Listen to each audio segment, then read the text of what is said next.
بھائی بہت کئی بار سمجھایا، مجھے نہیں سمجھ میں آیا کہ ان کو کیوں نہیں سمجھ میں آ رہا ہے کہ ایگزامینیشن ہال میں ہم اور آپ یہاں اس دنیا میں یوں ہی نہیں آئے ہیں.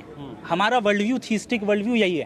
ہم اس دنیا میں ایک پرپز کے تحت آئے ہیں، اور اس پرپز کے تحت جب آئے ہیں تو ہم سب گاڈ کے سامنے اکاؤنٹیبل ہیں، اور ہماری اکاؤنٹیبلٹی ایول کے بغیر ہو سکتی ہے؟ ایک انسان کے پاس اگر ایول کرنے کا آپشن ہی نہ ہو، وہ تو مجبور ہو گیا نا اچھا کام کرنے پہ، تو فری ول کہاں رہا؟ لیکن ہم جانتے ہیں ہم اور آپ کے فری ول موجود ہے. تو خدا نے لکھا ہے نا. تو مقدر کا مطلب آپ کیا سمجھتے ہیں؟ مقدر کا مطلب یہ نہیں ہوتا ہے کہ تقدیر میں جو خدا نے لکھ دیا وہ فورس کر دیا. تقدیر از دا نالج آف اللہ، مقدر is the knowledge of Allah. For example ایک ڈاکٹر ہے، اس نے دیکھا ایک مریض کی حالت اتنی خراب ہو گئی ہے کہ یہ 1 مہینے سے زیادہ زندہ نہیں رہ پائے گا. اس نے اپنی ڈائری میں لکھ دیا کہ بھائی یہ 1 مہینے کے اندر مرے گا، اور وہ مر گیا.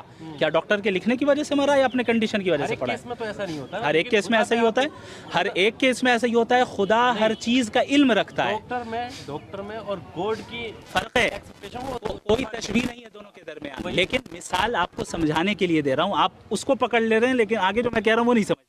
میں یہ کہہ رہا ہوں کہ گاڈ کا نالج ہے مقدر، یعنی گاڈ کو معلوم ہے کہ آپ اپنے فری ول کا استعمال کر کے کیا کرنے والے کیا نہیں کرنے والے. اس نے پہلے ہی اس کو لکھ دیا اپنے نالج کے حساب سے، اسے مقدر کہتے ہیں. لیکن اس نے فورس نہیں کیا آپ کو غلط کام کرنے.